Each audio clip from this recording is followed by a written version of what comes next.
여러분, 오늘의 시편은 다윗의 참회 시편 중에 마지막 시편입니다. 참회 시편이 여러 때요. 6편, 32, 38, 51, 102, 130, 143편 참회시라고 그러는데요. 마지막입니다. 특별히 70인 성경이 있죠. 또 라틴 벌게이트 성경에 표제어가 붙어 있는데 그 아들이 그를 추격할 때 그렇게 한번 써놔 보세요. 여러분의 성경에는 이제 그런 내용이 지금 없어서 제가 참고로 말씀드립니다. 그 아들이 그를 추격할 때 그렇게 써놓으면 그 시편이 확실하게 이해가 됩니다. 그렇게 기록하고 있어요. 70인 경우면 예수님 당시에도 제자들이 사용했던 구약 성경이에요. 그리고 즉 다윗이 압살롬에게 쿠데타를 당하는 사건이 바세바 사건 이후에 일어나죠. 그래서 그 아들에 의해서 왕궁을 쫓겨날 때, 피난할 때 기록한 시편이에요. 우리가 이걸 알면 오늘 내용이 확실하게 이해가 됩니다. 다윗의 인생 가운데 가장 수치스럽고 치욕적인 순간에 하나님을 향하여 그 긍휼과 자비를 구하는 시편이에요. 여러분, 우리 인생 가운데 이렇게 치욕적인 순간도 있어요. 다윗이 겪었다면, 또 우리 예수님이 겪었다면 오늘 우리 그리스도인들이 못 겪을 이유가 없어요. 우리 인생들 가운데도 특별히 주님을 따라가는 그리스도인들이라 할지라도 이런 치욕적인 순간이 있을 수 있다는 말이죠. 지금까지 그런 삶이 혹 있었을 수도 있고 앞으로 있을 수도 있어요. 중요한 것은 이겁니다. 오늘 다윗이 실제적으로 그런 가장 자기 인생의 뼈아픈 치욕적인 순간을 만날 때 우리는 누구를 향할 것인가, 이 문제입니다. 여기에서 그 다음이 달라져요. 그 다음에 인생이 바뀌어집니다. 누구든 피할 수 없는 것이라고 한다면 지혜를 가지고 이 문제를 다뤄야 돼요. 여러분, 최고의 지혜는 우리 주 예수 그리스도십니다. 그분에게 의뢰하는 것 외에 해답이 어디 있겠어요? 여기 곤고한 인생들의 모습을 봅니다. 그 그대로 기록하고 있어요. 여호와여, 내 기도를 들으시며 내 간구에 귀를 기울이시고 주의 진실과 의로 내게 응답하소서. 응답하소서. 내 영이 피곤하니이다. 주의 얼굴을 내게서 숨기지 마소서. 내가 무덤에 내려가는 자 같을까 두려워하나요. 영이 피곤하다는 건 매우 지치고 지금 혼란스러운 상태라는, 내가 이걸 어떻게 수습할까. 여러분, 왕의 자리, 든든했던 왕의 자리를 자기 아들 압살롬에 의해서 쿠데타로 인해서 아들하고 싸우겠어요? 아들 죽이고 그 쿠데타 한 모든 장군들 다 죽여버리고 자기 자신이 나라를 지켜야 되는데 차마 아들을 하고 맞닥뜨리며 싸울 수가 없어서 우선 피하는 거예요. 다윗이 피하면서 누구에게 피하고 있느냐? 몸도 피하지만 실제적으로 마음은 하나님의 뜻을 구하고 있는 거예요. 하나님께 피하고 있어요. 이것이 중요합니다. 무덤에 내려가는 자와 같다. 늘 죽음의 그림자가 드리워져 있다는 것을 보여주고 있는 것입니다.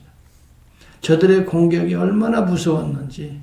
왜냐하면 압살롬은 이왕 아버지를 대적하는 바 완전히 아버지의 수장들을 목을 자르고 자기 자신이 이제 왕권을 든든히 하려고 쿠데타를 일으킨 거 아니겠어요? 여러분, 이걸 생각하면 다윗은 또 다윗대로 이 압살롬의 쿠데타가 자기의 죄악으로 말미암은 것을 깨닫게 돼요.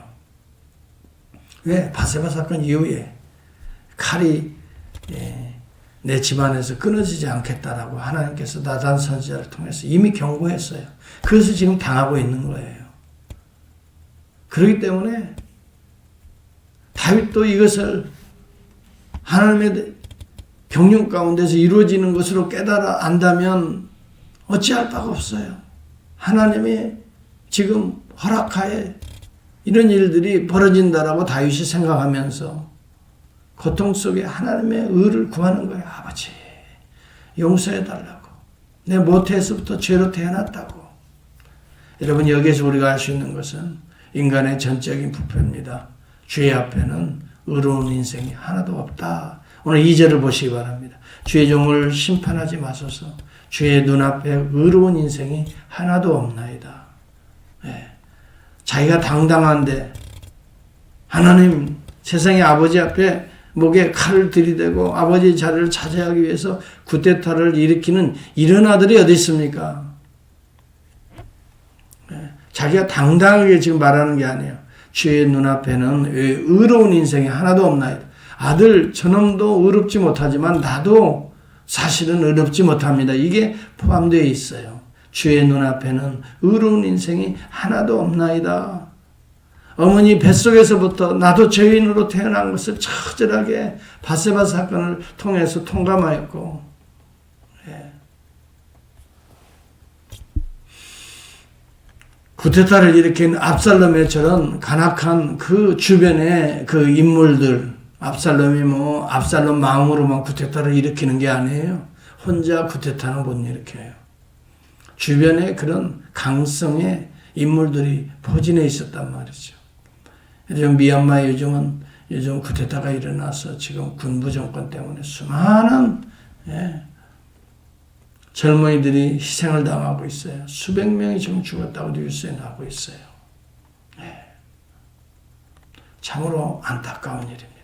우리 인간은 전적으로 부패했다는 것을 우리는 깨달을 수밖에 없습니다. 원수가 내 영혼을 핍박하며 내 생명을 땅에 엎어서 없다는 것은요, 뭉개버리고 그냥 머리를 짓밟아 버린다는, 이 단어를 제가 좀 찾아보니까요, 마늘을 찧어서 이렇게 으깨는 걸 말합니다. 그렇게 내 생명을, 내 영혼의 생명을 원수가 짓밟아서 으깨버렸습니다. 여러분, 그렇게 느끼는 때가 있나요? 사람들은 그렇게 말합니다. 이제 다윗은 끝났어. 다 끝났어. 하나님이 저 다윗을 버려버리셨잖아. 아니, 어떻게 이렇게 저 세상에 저 아들놈이 쿠데타를 일으킨 거야. 나 이런 말은 처음 듣네. 저런 사람이 무슨 임금이라고. 기가 막혀. 그런데 알고 보니까 다윗이 세상에 바세바를 그리그리 하고 그 장군 우리아를 이리저리 했다네. 여러분, 이런 소리가 쫙 퍼집니다. 사람이 잘 나갈 때는 그런 소문이 있어도 쉬쉬하지만 다윗이 이렇게 공경을 겪으니까 이제 수치스러운 것이 막 소문이 나는 거죠. 그러니 내 심령이 속에서부터 상하며, 4절에 보니까 내 마음이 내 속에서부터 참담합니다. 부끄럽습니다. 치욕스럽습니다. 폐가 망신입니다. 얼굴을 못 들겠습니다. 참담합니다. 참담하고 암담하다, 참혹하고 암담하다를 참담하다 하는데, 메뚜기 떼가 한번 딱 앉았다 지나간 논밭은 완전히 쑥대밭이 되어버려, 완전히 결실들이 다 사라지듯이 자기의 영혼이 바로 그런 상황입니다. 그러면서 여호와의 의를 구하고 있어요. 주님밖에 볼 자가 없습니다. 내가 옛날을 추억하고 구속의 주님을 추억하고 나를 그 어렸을 때부터 계속해서 이런 나의 죄악을 씻어주신 우리 주님, 그 주님을 생각하고 모든 주님이 나에게 행하신, 그래서 그 어려운 공경들을 이기게 하신 주님의 능력을 생각하고 주의 손에 행하시는 걸 내가 직접 보고 고백하고 간증했는데, 오늘 그 주님의 손을 내가 펴고 그 주님의 손을 붙듭니다. 내 영혼이 마른 땅같이 충만을 사모합니다. 여러분, 자기 자신이 정말 진짜 공경에 빠졌을 때는 주님만 바라보게 되는 게 참 믿음의 모습이에요. 그래도 주를 바라보지 않는다는 것은 그래도 의지할 뭔가가 있다는 거겠죠. 한번 의지해 보세요. 그게 과연 여러분에게 참다운 행복과 평안을 가져다 주는지. 일시적으로는 주겠죠. 여러분, 오늘 우리의 인생에 중요한 것을 우리가 깨달아야 돼요. 배후에는요, 하나님의 다 주권적 섭리가 있다는 걸 깨달아야 돼요. 그래서 여러분, 신앙생활의 중요한 것 중에 하나가 주권적 섭리입니다. 이걸 이해 못하면 신앙이 많이 흔들립니다. 네. 잘 나갈 때야 뭐 흔들리지 없지. 하나님 축복이요, 은혜요, 모든 게 감사요, 찬양이요, 할렐루야, 랄랄룰루, 뭐 얼마든지 할 수 있지만, 어려운 이런 상황을 여러분이 한번 맞닥뜨려 보세요. 이때 진짜 신앙인인가 아니면 가짜인지 여기에서 구분이 되는 거예요. 알곡과 가라지는 이런 데서 구분이 되는 거예요, 여러분. 정말 우리는 나라도 그래요. 사람들도 그래요. 잘 나갈 때는요, 다 거기에 편승하려고 합니다. 우리 하나님 대단해하고 거기에 편승해서 뭔가 내 이름도 거기에 딱 올라서 그러나 힘들고 어려울 때 여러분 정말 믿음으로 충성하는 자들은 이때 나타나는 거예요. 정말 하나님 사랑하는 자는 이때 나타나는 거예요. 등장하는 거죠. 이런데 난세 영웅이 나온다고 하잖아요. 다윗은 바로 그런 인물 중에 한 사람입니다. 이렇게 공경을 당할 때 하나님의 진노와 심판인 것을 알고 묵묵히 주님의 의만을 의지합니다. 여러분 우리 주님을 생각해 보세요. 우리 주님이 그 어려운 십자가의 고난을 묵묵히 감당하시는 거기에 배후에는 여호와 하나님만을 바라봤어요. 사람들이 박수친다고 어쭈래 하시지도 않았고 조롱하고 얼굴에 침 닿는다고 그것 때문에 낙심하고 절망하고 포기하지 않았어요. 오직 주님만 바라보고 만군의 여호와 하나님만 바라보고 자신을 파송해서 이 땅에 이루실 구속의 나라만을 바라보고 아버지 하면 여러분 그래서 매일 새벽기도 하신 거예요. 우리 주님이.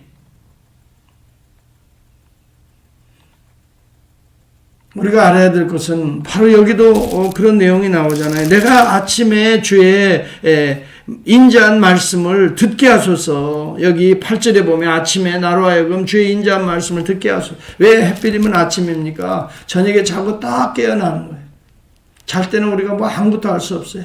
이제 깨어나서 내가 움직여야 돼요. 어떤 힘으로 어떤 동력으로 움직여야 될까? 주님의 말씀을 듣고 말씀의 힘으로 나는 오늘 한날을 살아가는 거죠.